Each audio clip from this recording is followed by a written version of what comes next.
కొమ్మారెడ్డి పాఠశాలలో గణిత శాస్త్ర దినోత్సవాన్ని ఘనంగా నిర్వహించారు. బంటిమిల్లి కొమ్మారెడ్డి హైస్కూల్ నందు మ్యాథ్స్ ఎక్స్పోను నిర్వహించారు. ఈ మ్యాథ్స్ ఎగ్జిబిషన్లో విద్యార్థులు వారు తయారు చేసిన మ్యాథ్స్ చార్ట్లు, ఫ్లాష్ కార్డులు మరియు మైండ్ గేమ్ల చార్ట్స్ ఈ ప్రదర్శనలో ప్రదర్శించారు. చిన్నారులు సృజనాత్మకతను చాటారు. ఈ సందర్భంగా కొమ్మారెడ్డి కిషోర్ మాట్లాడుతూ, ఇటువంటి ఎగ్జిబిషన్లు విద్యార్థుల్లో భయాన్ని తొలగించి ఆత్మవిశ్వాసాన్ని పెంపొందించుతాయని మరియు చిన్నారుల్లో నేర్చుకోవాలన్న తపన, ఆసక్తి పెరుగుతాయని, తద్వారా కొత్త కొత్త ఆవిష్కరణలు రూపొందుతాయని కిషోర్ పేర్కొన్నారు. పెడన మండలానికి చెందిన ప్రభుత్వ పాఠశాలలో 8వ తరగతి చదువుతున్న బ్లడ్ క్యాన్సర్తో బాధపడుతున్న విద్యార్థికి కొమ్మారెడ్డి స్కూల్కు చెందిన విద్యార్థులు 10,000 రూపాయల ఆర్థిక సహాయాన్ని అందజేశారు. తమ పాఠశాల విద్యార్థులు చదువుతో పాటు మానవత్వం చాటే విధంగా చారిటీ చేస్తారని మరోసారి నిరూపించుకున్నారన్నారు.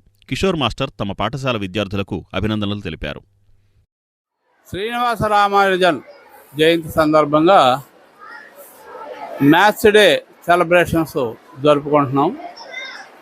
ప్రతి సంవత్సరం మేము మా పాఠశాలలో maths day, science day, language days తప్పనిసరిగా నిర్వహిస్తాం. అలా నిర్వహించడం వల్ల విద్యార్థులకి ఆ సబ్జెక్ట్స్ మీద ఉన్న భయాన్ని పోగొడతాం. మరియు ఆ సబ్జెక్టులో మంచి అభినవేశం సాధించడానికి, కొత్త కొత్త టెక్నిక్స్ తెలుసుకోవడానికి, తమ యొక్క జ్ఞానాన్ని మెరుగుపరుచుకోవడానికి బాగా ఉపయోగపడుతుందని మా అభిలాష.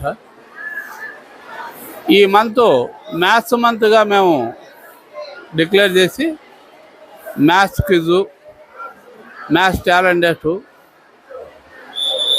లెక్కల్లో గమ్మత్తులు, maths in our daily life, magic maths, ఇలా వివిధ అంశాల మీద పోటీలు నిర్వహించడం జరిగింది.